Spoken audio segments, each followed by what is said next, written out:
Welcome to today's Explainer. We're jumping right into a massive graphic novel-style clash between two monumental philosophies of human existence. Seriously, it's an epic battle of ideas. On one side, we have the ultimate transcendent figure offering a heavenly escape. On the other, a fierce, grounded champion demanding absolute loyalty to the physical world. Today, we're exploring exactly how we define salvation, suffering, and the very meaning of our mortal lives. Okay, let's dive into this because I want you to sit with this thought experiment for just a second. If a demon came up to you right now and said you had to live every single joy, every heartbreak, and every mundane, boring moment of this exact life on an endless loop for all of eternity, would that be your worst nightmare or would it be your ultimate triumph? Your answer to that question actually reveals exactly where you stand in the core philosophical debate we are breaking down today. Act 1. The Prophetic King Returns. To really understand this clash, we first need to explore the concept of the promised Messiah. When you look at the philology and historical texts, there's a fascinating evolution here.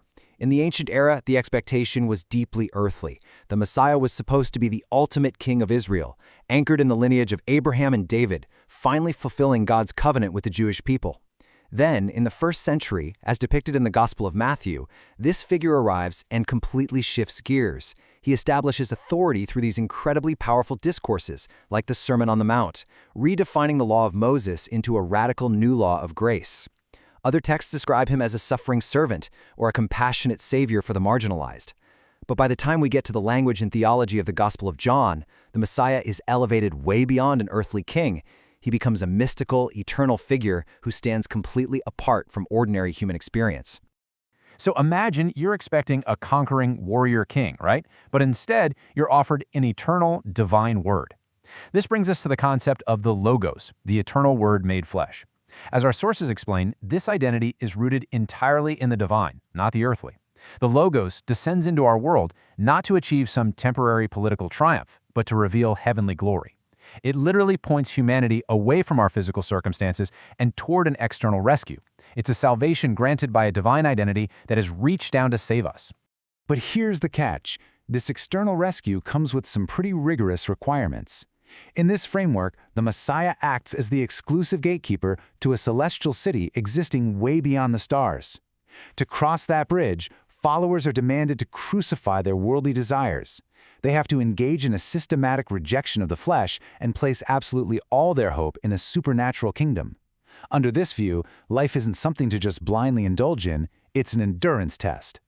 And that brings us to this incredibly striking characterization from our sources. Under the paradigm of the celestial city, earthly existence is viewed as merely a painful exile, a valley of tears. Think about that. True happiness is strictly postponed until death. To enter this heavenly city, travelers are essentially taught to look down upon the earth, requiring faith in things unseen rather than the actual dirt beneath their feet. Act 2. The Sovereign Mountain Peak. But what happens when we reject the stars and look back down at the dirt? Enter the Übermensch, or the Sovereign Spirit. Now, what's really interesting about this concept is that, standing on a jagged, wind-swept mountain peak, this figure looks down at the earth, but absolutely not with contempt. He looks down with a fierce, burning love for the physical world. This represents philosopher Friedrich Nietzsche's radical concept of remaining entirely true to the earth, completely and totally rejecting anything metaphysical or supernatural. The path of the Sovereign Spirit is a total, direct rejection of everything the Logos represents. There is zero external rescue here. In fact, our philosophical sources argue that relying on a savior creates a religion of pity that actually devalues physical life. Instead, this path demands absolute commitment to the here and now. You throw out faith in things unseen and instead demand the affirmation of every joy, pain, failure, and triumph you ever experience. Salvation isn't a gift handed down from above, it's forged through your own earthly autonomy. Act 3. Salvation versus earthly autonomy. We now have our two titanic paradigms on the board, and when you put them side by side in a direct collision, the contrast is just stunning. The celestial city offers a passport to a celestial paradise, sure, but it requires you to place your faith in an external rescue and in things you cannot physically see. The mountain peak, on the other hand, demands you reject that completely. It asserts absolute human autonomy and celebrates the physical earth, flaws, pain, and all. Essentially, one finds meaning by escaping the world, the other finds meaning by embracing it completely. Through the lens of the Logos, Even the ultimate earthly defeat, like the crucifixion, is reinterpreted entirely. It's not seen as mere human suffering. It's viewed as an hour of ultimate glorification and a sovereign triumph over darkness.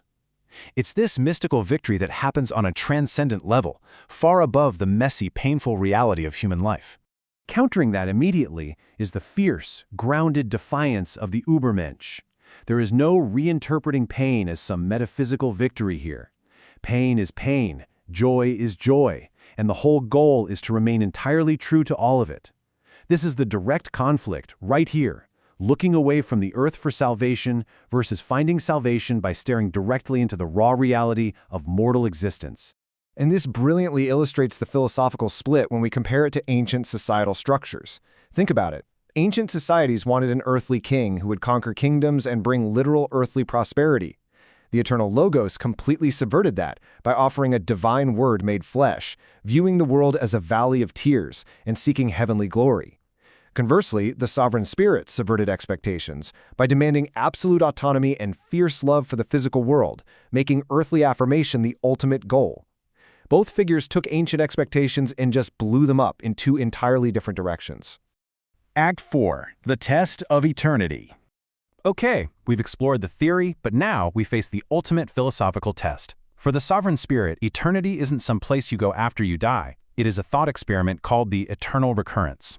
It's the prospect of living your exact, grueling life, every single mistake, every heartbreak, every laugh, over and over again on an infinite loop, with zero supernatural recourse. This is the ultimate threshold the Übermensch must cross. Just juxtapose these two ultimate destinies for a second.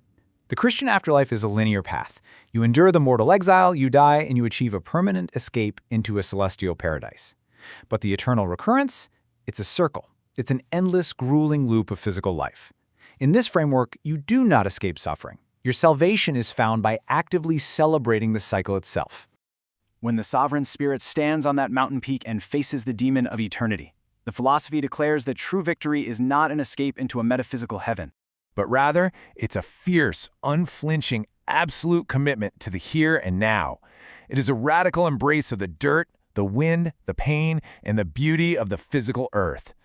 So, the crucial point is that by embracing this endless loop, the individual achieves the sublime ability of taking the randomness of life, transforming the accidental, thus it happened, into a triumphant, thus I willed it. In Nietzsche's framework, this is the absolute ultimate act of human will. It is the Übermensch looking the demon of eternity right in the eye and smiling, claiming full ownership over every single moment of existence, rather than weeping for a savior to take it all away. Which leaves us with the ultimate question for you to ponder. When you look at the totality of your own life, all its sufferings and its joys, where do you find your meaning? Will you seek an external rescue at the gates of the celestial city, trusting in things unseen, or will you forge your own earthly affirmation on the wind-swept mountain peak? It's a massive, worldview-defining choice. Thank you so much for joining me for this explainer, and I'll leave you to think on that.